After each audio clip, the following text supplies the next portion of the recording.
देखिए, भारत देश ऐसा देश है जिसमें सूरदास, तुलसीदास, कालिदास, अमीरो, खुसरू और ख्वाजा के इस विशाल सागर सुंदर हिंदुस्तान में आपकी ये बस्ती डामो जो है ना आबाद है। इस मिट्टी में चमकने की, महकने की, दमकने की, खनकने की, संघार करने की ताकत, कुव्वत और जुर्रत और मजाल है। तो ये किसी और के दर की भीख नहीं बल्कि मेरे ख्वाजा की दर की करामत है। और भारत देश ऐसा देश है जो धर्म से अनुप्राणित होता है, और जो देश धर्म से अनुप्राणित होता हो वो देश कभी भी धर्मनिरपेक्ष हो ही नहीं सकता। और इसलिए भी नहीं हो सकता इसलिए कि इस देश के सर्वोच्च न्यायालय के ये बलम पर लिखा हुआ है, यतो धर्मस् ततो जया। तो जो देश धर्म प्राण शासक हो और उस देश में ऐसे सहयोगी बल के सिपा सलार, थाना, पुलिस के सैनिक मौजूद हो और जैसे कि गाइडलाइन करते हो तो निश्चित रूप से धर्म को तट पर ले जाने का योग अच्छा बनता है। जिसकी अनूठा ललाहित चमक से ये सुरुचि, ये सुभाष, ये सुंदर, ये स्वाद, ये अर्थात सुगंध से भरा हुआ एवं अनुराग रूपी रस से परिपूर्ण है, जो अमरमूल संजीवनी बूटी का सुंदर चून है। दोस्तों, मैं कहना क्या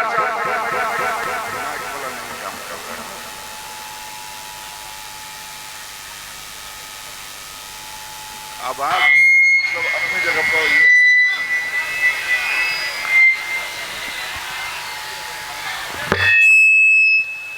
हेलो,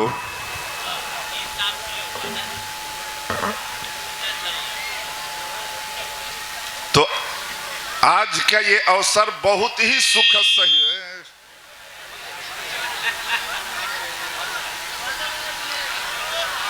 आप लोग धीरज रखिए।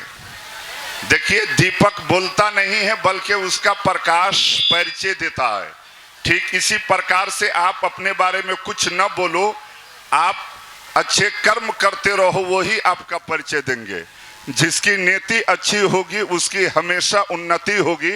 मैं अगर ये कहूं कि मैं सर्वश्रेष्ठ हूं तो ये आत्मा विश्वास है, लेकिन हम ही सर्वश्रेष्ठ हैं तो ये अहंकार है। रिश्तों की सिला यदि अगर भावनाओं से हुई है तो टूटना मुश्किल है, अगर स्वार्थ से हुई है तो टिकना मुश्किल है। इसलिए कि आप आईना हो, आईना बने रहो। इसलिए दोस्तों की श्रद्धा जान देती है, निम्रता मान देती है, योग्यता स्थान देती है। पर ये तीनों मिल जाए तो किसी भी व्यक्ति को किसी भी जगह सम्मान देती है। आज मैं अभी रघुकुल विवाकर मर्यादा पुरुषोत्तम अपने नबी के जन्म स्थली पावन पुत्र मक्का की दर्शन कथा प्रस्तुत करने का मैं भरपूर प्रयास कर रहा हूं। देखिए हजरात, जिसका मन टूट जाता है ना, उसे कुछ अच्छा नहीं लगता है। न त्योहार, न व्यवहार, न संसार, न दुनिया, न लोग, बल्कि उसे सब झूठ नजर आता है। किंतु बोली बता देती है इंसान कैसा है, बहस बता देती है ज्ञान कैसा है, घमंड बता देता है कितना पैसा है, संस्कार बता देता है परिवार कैसा है, वक्त बता देता है रिश्तेदार कैसे हैं, जरूरत बता देता है खानदान के लोग कैसे हैं, और बर्ताव बता देता है कि नियत कैसी है।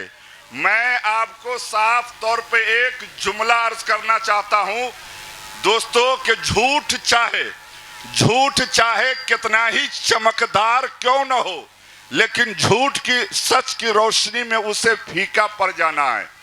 आज कुछ लोग अपनों को गिराने में अपनी जीत समझते हैं, कुछ लोग जो लोग अपनों को गिराने में अपनी जीत समझते हैं तो समझ लेना कि वो इंसान सच में बहुत गिरा हुआ है।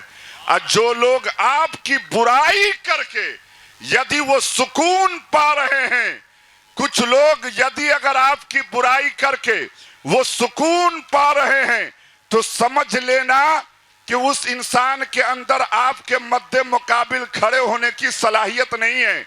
वैसे जगहों पर बड़े बड़े महात्मा ऋषियों मुनियों का ये बयान है कि तुम अपने रास्ते पे डटे रहो, इसलिए कि शेर के रास्ते में बहुत से लोग भोंकते तो हैं लेकिन रास्ता रोक नहीं पाते।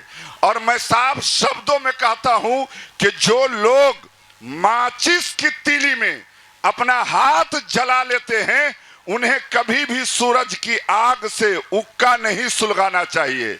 और जो लोग जब कुछ चाल चलने वाले अपने में ही गद्दार पैदा हो जाएं तो मैदान में खड़ा शेर भी कुत्तों से बाजी हार जाता है।